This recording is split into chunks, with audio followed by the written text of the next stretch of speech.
It's April 25th, 2025. We're hiking over on the Piedra Blanca trail, which is at the end of the Rose Valley Road in the Los Padres National Forest, a little bit north of Ojai. And I'm looking at these sandstone beds. This is a Sespe Formation, which is Oligocene in age. So, it's like 25, 30 million years old. It's unique in kind of a stratigraphic record here because most of the rocks, like 90% of them, that go back all the way to the Cretaceous and then all the way up to present through here, most of the sediments are marine. It's only the most recent stuff, the last couple 100,000 years, and this older Sespe Formation that's non-marine. And this is also the time when the western edge of North America transformed from a convergent subduction plate boundary.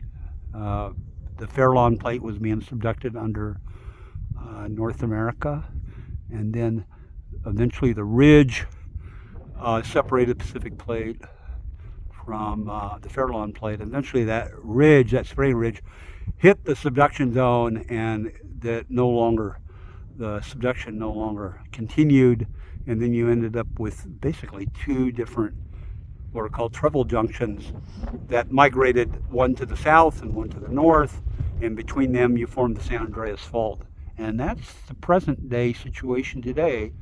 The Mendocino triple junction is way up off Northern California, offshore, and then in the south you've got the Rivera triple junction off of kind of central Mexico. And between that you have pretty much the San Andreas, or you've got the spreading ridge between Baja California and mainland Mexico. There's in the Gulf of California, you have a spreading ridge under there that is a continuation of the San Andreas Fault. Anyway, back to the sandstone here. This is a fairly coarse-grained sandstone. Again, it's non-marine. Here, it's got an unusual character because it's kind of whitish, bleached out look to it. Normally, the Sespe is pretty red. It's got a lot of ferrous mineral in it. I'm not exactly sure why this is bleached out in this one area here. I mean, there's a few other areas I've seen where the Sespe is kind of bleached out white, but generally it's red or pink. And I think it's because this stuff might be a little more porous, and at some point in the past when it was below the surface, maybe hotter solution, hot waters, subterranean waters passed through here and dissolved a lot of the iron minerals. I think that might be the case. What's going on here? Anyway, you see there's a lot of little potholes in the Sespe here, and it's layered. It almost looks like there's some cross bedding. That's like the side of a ripple up there in that one little bluff there, although I don't think it's, the crossbedding is what you see in the Navajo and the Nugget sandstones like over in Utah, and that's aeolian. That's due to big sand dunes being preserved. This, I don't think this would have that.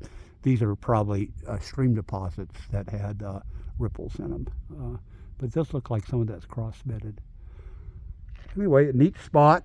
So we did an earlier hike, went on down towards Willett Hot Springs, and the Piedra Blanca parking area is back the way I'm looking right now. We're looking at the north side of the Pine Mountain Ridge, the Nordhoff Ridge. And I'll sweep around here. This is the way we hiked down there. And then there's Kelly, my hiking partner. And so we're just about at the end of the day here. We'll probably end up doing about 13 miles today. But this is a great area. This is a little side venture going up here to these rocks. Our main trek was down the canyon, and that's a really nice hike down along the Sespe Creek, and some great camping areas and beautiful rocks, and just a beautiful area and it's easy. It's pretty easy hiking. That's all.